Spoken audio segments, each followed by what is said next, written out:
Welcome to 5 Minutes of Momentum. These episodes are a short 5-minute burst of inspiration, motivation, and massive action. If you need that little kick up the butt to get things moving and to inspire you to take massive action, then every single Thursday I'll be sending you through a 5-minute episode to download, digest, and implement to finish your week off strong. Are you ready to get started? Let's go. Hey, welcome back to the podcast. Today I want to talk to you about how to get over the fear of rejection when selling. And when it comes to sales or rejection, there's two key pieces that I want you to focus on. One, what are you making sales mean? Because if you're so fearful of actually putting yourself out there to get a no, it's usually coming back to the story that you're telling yourself about sales. So are you telling yourself that sales is sleazy or it's pushy or it's manipulative? Whatever the story is, when you think about sales, whatever the story that comes to mind is usually what's preventing you from putting yourself out there and usually what's preventing you from really just having those conversations. Because at the end of the day, sales is just a conversation. It's an invitation. And so when we start to shift our focus from sales being manipulative, pushy, convincing, sleazy, and we start to recognize it as part of your service, because there are people out there in the world that really need what you have to offer.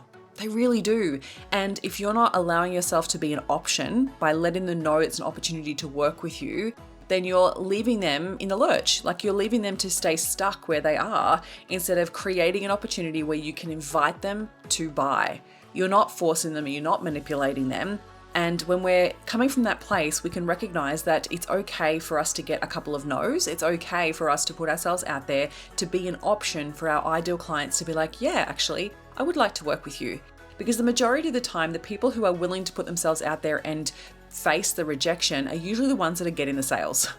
Like really when it comes down to it, they're the ones that are getting the sales, because if they're getting in front of their ideal clients and presenting an option for them to say yes to, they're more likely to then have a yes rather than have a no, because they're just getting in front of enough people. It's just a numbers game. Like honestly, sales is a numbers game.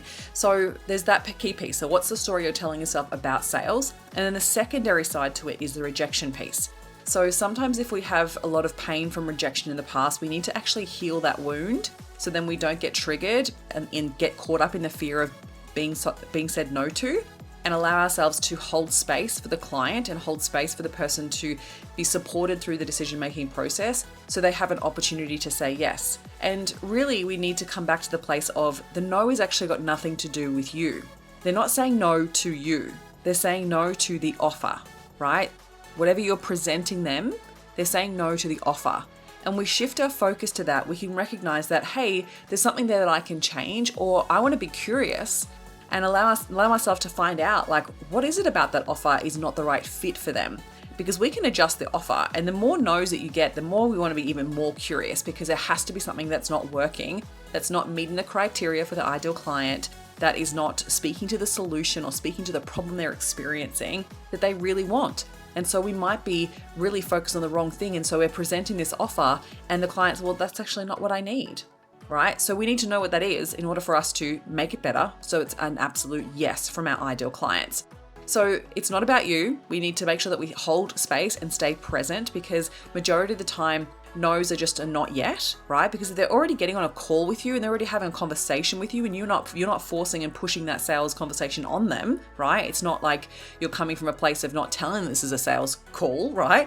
When you're allowing yourself to hold space to that person and they really do need your service, then it's more likely that it's just not the right time, that you haven't actually uncovered the value effectively enough, you haven't communicated the value effectively enough, and the criteria doesn't meet the needs of the customer.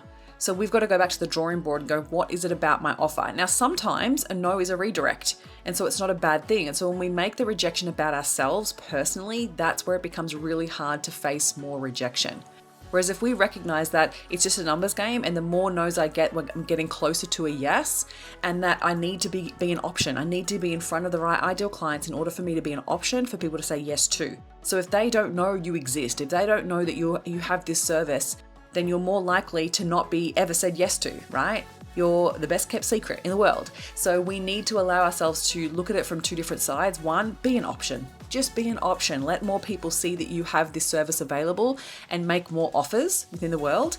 And then recognize that the no is not about you. Don't take it personally, be curious, stay invested in the process and support the client, because even if it's a no right now, does not mean it will be a no down the track. right? Find out more reasons why you're getting a no. Don't run from the no, and figure out why, so you can either better the offer or that you can be flexible in elements, because sometimes it's a flexibility in payment plan. Sometimes it's a flexibility in time. Like it might be that what you presented is actually they don't want to start next week, they want to start in 3 weeks' time. And so you want to adjust it. Like there could be so many reasons why they say no, and I want to find out why, so then I can support them through getting to a yes, right? And so if you stay invested in the process, you're less likely then to fear the rejection. Stop making it mean anything about you. It's got nothing to do with you. They're saying no to the business, they're saying no to the offer, and we can change that. We can adjust that to support. Now, and sometimes a no, like I said, is a redirection, and sometimes they're the wrong fit client, and it's okay for them to say no, and that's perfect. So I hope this resonates with you. Let me know what your thoughts or fears are around rejection, and I can absolutely speak more to this if you like.